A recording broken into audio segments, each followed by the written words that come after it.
እንኳን ለኢየሱስ ክርስቶስ የጥምቀት በዓል አደረሳችሁ አደረሰን። በክርስቲያኖች ዘንድ ጥምቀት አንድም የመገለጥ ሁለትም የእርቅና ዳግም የመወለድ ምልክት ነው። በቀደመው ዘመን አዳምና ሔዋን በፈጸሙት ኃጢአት የሰው ልጅ ከአምላኩ ተቀያይሞ የፍዳ ዘመናትን አሳልፏል።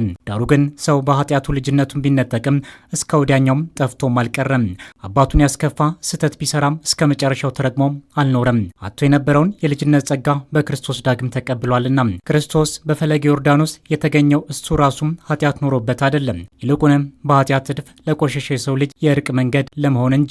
ስርዓተ ጥምቀቱን ስናከብር የጥፋት መፍትሄው ይቅርታም፣ የጸብ መድኃኒቱ እርቅ እንደሆነ እያሰብን መሆን አለበት። ጸብ አይቀሬ ተፈጥሯዊ ሁነት ነው። በአባትና በልጅ በፈጣሪና በፍጡር በሕዝብና በሕዝብ መካከል ጸብ ይኖራል። ነገር ግን ይቅርታና እርቅ አይቀሬ የተፈጥሮ ሁነቶች ናቸው። ጸብ በአንድ አጋጣሚ የሚከሰት ድንገቴ ክስተት እንደሆነ ሁሉም እርቅ ደግሞ ልዩ ልዩ ሁነቶችን ያቀፈም ጊዜ ወሳጅ ሂደት ነው። በፈጣሪና በሰው ልጅ መካከል የተፈጠረው የጸብ ግድግዳ መፍረስ የጀመረው በቃል ነው። አምላክ ከልጅ ልጅህ ተወልጄ አድንሃለሁ ብሎ ሲናገር የእርቅ ሂደቱም ያኔ ይጀምራል። የተቋጨው ግን ክርስቶስ በቤተልሔም ተወልዶም በዮርዳኖስ ተጠምቆም መስቀሉን ተሸክመው ከተሰቀለ በኋላ ነው። በአምላክና በሰው ልጅ መካከል የተፈጠረው ጸብ በክርስቶስ ፍጻሜውን እንዳገኘ ሁሉም እንደ ሀገር ያሉብንን አለመግባባቶች በጠረጴዛ ዙሪያ ልንፈታቸው የዘመናት የልዩነት ዕዳዎቻችን ፍጻሜ ሊያገኙም ከጫፍ ደርሰናል። የሀገራዊ ምክክር ኮሚሽኑ ከተቋቋመ ወዲህም ባለፉት 3 ዓመታት ሰፊ ቁጥር ያላቸው ዜጎቻችን የተካፈሉበት የተለያዩም ባለድርሻ አካላትን ያሳተፉና የልዩነት አጀንዳዎቻችንን ያሰባሰቡ ሰፋፊ መድረኮች ተዘጋጅተዋል። ተቃርኖዎቻችን በዘላቂነት መፍትሄ የሚያገኙት በምክክራችን ፍጻሜ ነውና እንደ ሂደት ሁሉም ለፍጻሜው ርብርብ እንድናደርግ በዚሁ አጋጣሚ አደራ ላለው። ስርዓተ ጥምቀቱም የመገለጥ ምልክት ነው። ከጥምቀቱ ዕለት በፊት ክርስቶስ የሚታወቀው በጥቂቶች ብቻ ነበር። በልደቱ የተገለጠውን ብርሃን ለማዳፈን የሞከሩ ሄሮድስን የመሰሉ አካላትም የተሳካላቸው መስሏቸው ነበር። ከ30 ዓመታት በፊት በቤተልሔም የታየው የሰው ልጅ ተስፋ መልሶ የጠፋ መስሎም ነበር። ታይቶ እንደሚጠፋ ኮከብ፣ መጥቶ እንደሚሄድ ዘመን፣ ተከስቶ እንደሚሰወር መብረቅ የቆጠሩትም ነበሩ። በጥምቀት ዕለት ግን እውነት ለዓለም ሁሉ ተገለጠች። ከሰማይና ከምድር ምስክር መጣ። እንደ ቤተልሔም በጥቂቶች ፊት ብቻ ሳይሆን በአደባባይ በብዙዎች ፊት ተገለጠ። እርሱን ስሙት የሚለው ቃልም ከሰማይ መጣ። ከዚህ በፊት ለእረኞች ብቻ ነበር የተነገረው። ዛሬ ግን ጆሮ ላላቸው ሁሉ ተነገረ። ያኔ በበረት ውስጥ ነበረ። አሁን ግን በሄኖም ሸለቆ በዮርዳኖስ ወንዝ በዓለም ፊት ሆነ። ጊዜው ደርሶም የተገለጠ ነገር በዓላማው ፈጻሚዎችና በዜናው ሰሚዎች መካከል የተለያየ አካሄድ አለው። የዓላማው ፈጻሚዎች ከየት ለምን እንዴት እንደመጣ ያውቃሉ። ወዴት እንዴት እንደሚሄድ ይረዳሉ። ለምን አይነት ግብ እንደመጣም ይገነዘባሉ። ስለዚህ ምንም አይነት መስዋዕትነት ለመክፈል ይዘጋጃሉ።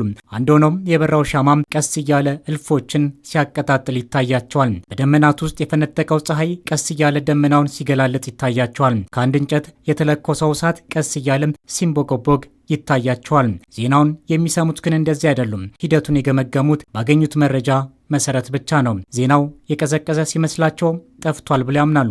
ዜናው የሞቀ መስሎ ሲሰማቸው ደግሞ አለ ብለው ይገምታሉ። የነገሩን መነሻም ሂደትና ግብ በቅርበት አያውቁም። በቤተልሔም የሉም፣ በዮርዳኖስ አልቆሙም። አየን ያሉም ይነግሯቸዋል፣ ሰማን ያሉም ያወራቸዋል። በዚህም የተነሳ ውሳኔያቸውና ብያኔያቸው በዕለት ክስተት ላይ የተመሰረተ ነው። ክርስቶስ በሚያስተምርበት ወራት በየታምራቱም በየክስተቱና በየኩነቱ ይገኙ እንደነበሩ ሰዎች አይነት በጥብርያዶስ ዳር ሲመግባቸው እናንግስ ይላሉ። በጲላጦስ አደባባይ ሲቆሙ ስቀለው ብለው ይፈርዱበታል። ዛሬ በዚህ በበዓሉ መንፈስ ውስጥ ሆነን የኢትዮጵያን የመገለጥ ጉዞ እንድንመረምር እጋብዛለሁ። የኢትዮጵያ ሴቶች፣ የኢትዮጵያ ሀብቶች፣ የኢትዮጵያ አቅሞች፣ የኢትዮጵያ ክንዶች፣ የኢትዮጵያ ውበቶች፣ የኢትዮጵያ ክብሮች፣ የኢትዮጵያ ከፍታዎች እየተገለጡ ናቸው።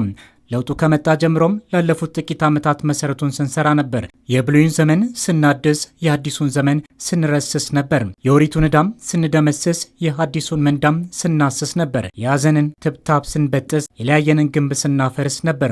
የፈነጠቀውም እስኪፈካም የተወጠነው እስኪሳካ ጠብቀን ነበር። ያልገባቸው እስኪረዱም የገባቸውም እስኪራመዱም እድል ሰጥተን ነበር። አሁን ያ ሁሉ አልፎም የኢትዮጵያ የመገለጥ ዘመን መጥቷል። የግብርና አቅሟ ተገልጦ ህዝቦቿን ይመግባል። የማዕድን አቅሟም ተገልጦም እድገቷን ያፋጥናል። የቱሪዝም አቅሟ ተገልጦም ዓለምን ያስደምማል። የቴክኖሎጂ አቅም ተገልጦም ልማቷን ያቀላጥፋል። የዲፕሎማሲ አቅሟ ተገልጦም ተጽዕኖ ፈጣሪነቷም ያጸናል። የአምራችነት አቅሟም ተገልጦም የዓለምን ገበያም ይሻማል። አሁን የኢትዮጵያ ምስክሮች ከላይም ከታችም እየተሰሙ ናቸው።